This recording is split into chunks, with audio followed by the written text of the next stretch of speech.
This industry attracts plenty of bad apples. There may come a time when you have a run-in with a bloodthirsty psychopath, but don't even think about engaging with them. Do everything in your power to avoid a direct confrontation.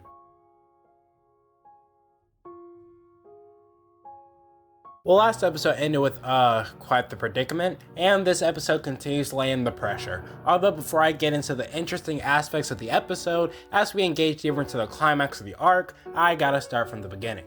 I was honestly shocked they put us in Moegi's perspective at the beginning of the episode and didn't go over how Yuki escaped from Kiara's initial assault, so I'll clear that up for you guys real quick. Now, remember how I said I trusted in your deduction skills enough to figure out what the pine cones did 2 episodes ago? Well, if you guessed grenade, then you reacted just like the other bunnies and got caught lacking due to it, as the pine cones were actually just smoke bombs that Kiara used to infiltrate the hideout and immediately get on a killing spree. So in order to figure out how to escape, Yuki would need a plan, and to tell where the killer was so that she wouldn't get ambushed while rushing towards the exit, leading to her strategy of waiting until she attacked a girl once more and utilized their scream of agony within their final moments as a signal to bomb rush the exit, aka escaping Kiara.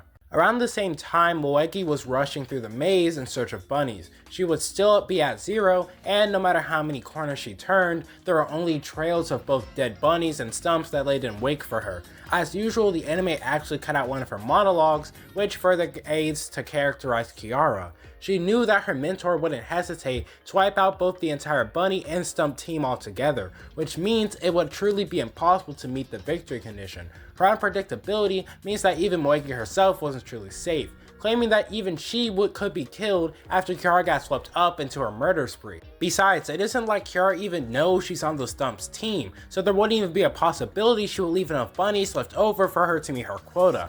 Moegi kept running and panicking until she ran into another stump. To us, we know that she'd already begun killing others, possibly out of stress, or due to her being swept up within the chaos and wanted to remove any more competition for the already dwindling number of bunnies. She'd asked Moegi for some weapons as she was out, while reaching for a knife behind her back, which surprisingly she only did in the anime. Although Moegi was already ahead, as she'd pull out her concealed morning glory and shoot her with the one bullet she had initially planned to shoot herself with while back at the Stump's hideout. Now, something interesting about the scenario is Moegi's mindset, as in the anime you can connect the dots that she shot Hikawa due to her planning to attack her with a concealed bamboo leaf, although in the novels, Moegi had always intended to kill Hikawa from the start. She had vowed to kill anyone she came into contact with, whether they be a stump or a bunny, as the less competition for the small number of remaining bunnies, the better.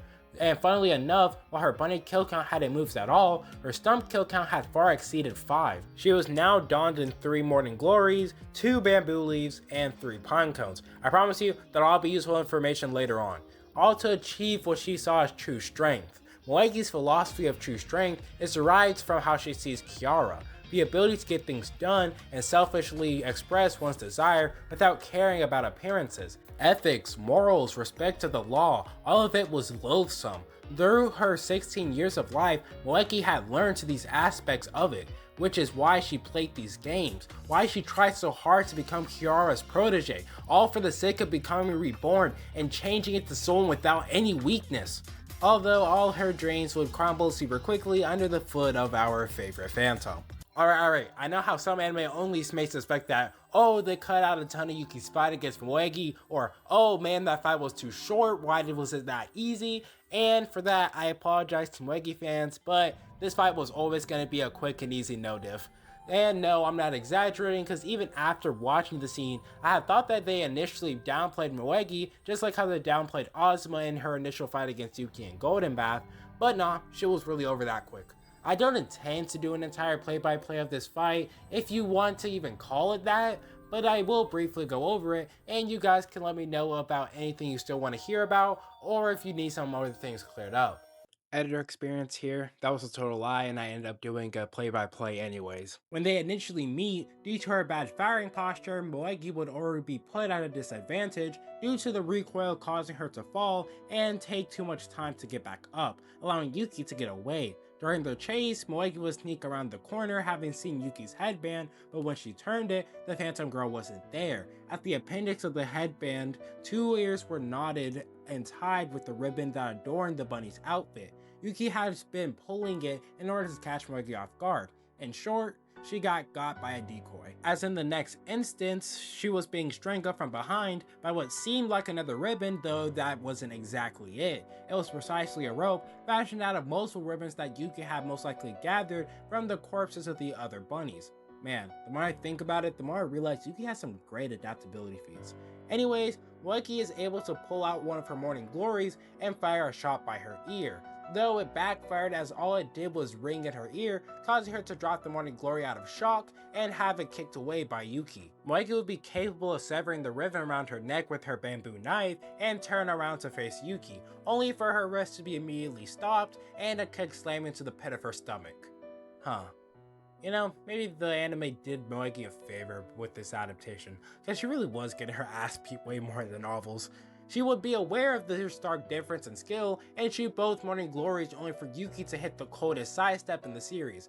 Bro's really aura farming on players who haven't even reached ranked lobbies yet, like I digress. Anyways, before swiftly going around another corner, leaving Moiki paralyzed with fear, she was still at 0 bunnies, and Kiara was probably slaughtering them all as she struggled to kill a single one. She had expected things to go much more smoothly and underestimated Yuki since she was wielding firearms against an unarmed opponent. She began to curse herself before swiftly bringing herself out of that trance of despair, claiming that her hard work will pay off, claiming that she won't be beaten, declaring that as Kiara's protege, she'll accomplish this game and Yuki will hear her roar. So your awkward declaration is it? Oh, gracious! What a potent wave of bitter shame! How savory. So yeah, Moiki got very much no diffed. Remember how I said the weapon she currently held onto would be important later? Well, it's now technically later. Moiki would run out of bullets in one of her morning glories after shooting his 2 remaining shots into the smoke, hoping to hit Yuki. She'd panic, but keep a cool head, as no person could ever go against 2 firearms completely unarmed. Now both you, me, and Moiki can see the problem with this sentence using context clues, as at the beginning of the battle, Moiki had her first morning glory, which still had bullets in it, kicked away, which means she was now down 2 out of 3. Her heart dropped as she questions where it was, although she didn't have to question it for long, as that same morning glory would be the one that shot her in her shoulder, stomach, and right leg.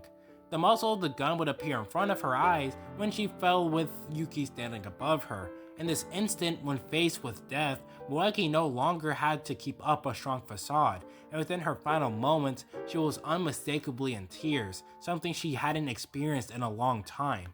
When the smoke cleared, Yuki had begun to loot the weapons this unknown stump was carrying. Now, one part I dislike about the anime cutting out after the scuffle they had was Yuki actually lashing out. She would punch the wall with all her might, frustrated at the girl who was lying on the ground before her, shouting how she shouldn't have even joined these games, claiming she would have been better off in the real world. The anime reciprocates this, but Moiki had proved no threat whatsoever. Had they done this 100 times over, Yuki would have won every single time without issue, which honestly is kind of funny at first reading of the novels. Like the anime, we get to see everything from Moiki's perspective, so the stark contrast of her panicking to win and the realization that Yuki wasn't feeling the least bit in danger is insane and a bit funny. Although Yuki would admit that she had achieved a somewhat convincing victory, as the face Moiki made in her dying moments was one hell of a parting gift. Unlike the other players, it wasn't filled with fear, despair, or animosity driven by the blazing will to go on fighting,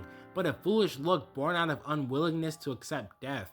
Yuki realized that this was something different from her flimsy reasons for participating in these games, some alternative motives compared to the one and done players, and Yuki had killed that chance as someone merely drifting through life. Yuki would make her way back to the bunny space. Returning to the camp would no doubt be foolish with Kiara still running around, but she wanted to ensure Hakuchi was doing alright. As she neared the location, the corpses began to double up, and heaps of them were strewn across the room.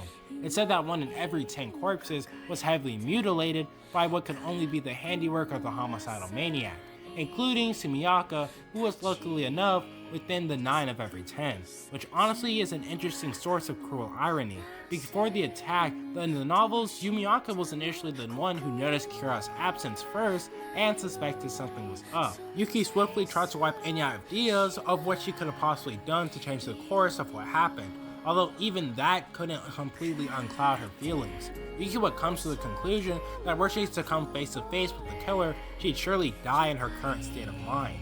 When she finally found Hakushi's corpse, it was revealed that Hakushi was in the 1 of 10 when it came to the bodies.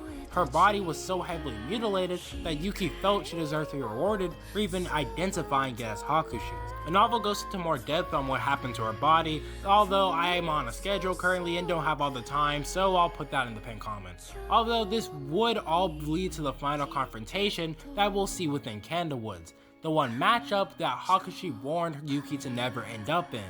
Yuki has now come face to face with the compulsive killer, Kiara.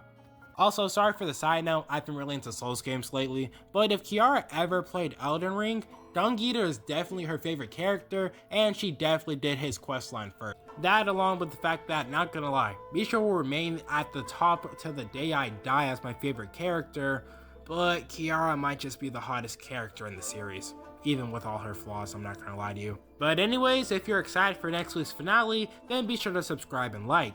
Let me know if there's anything you want further information on, and I'll answer your questions to the best of my abilities. But with that all out of the way, see you guys next week.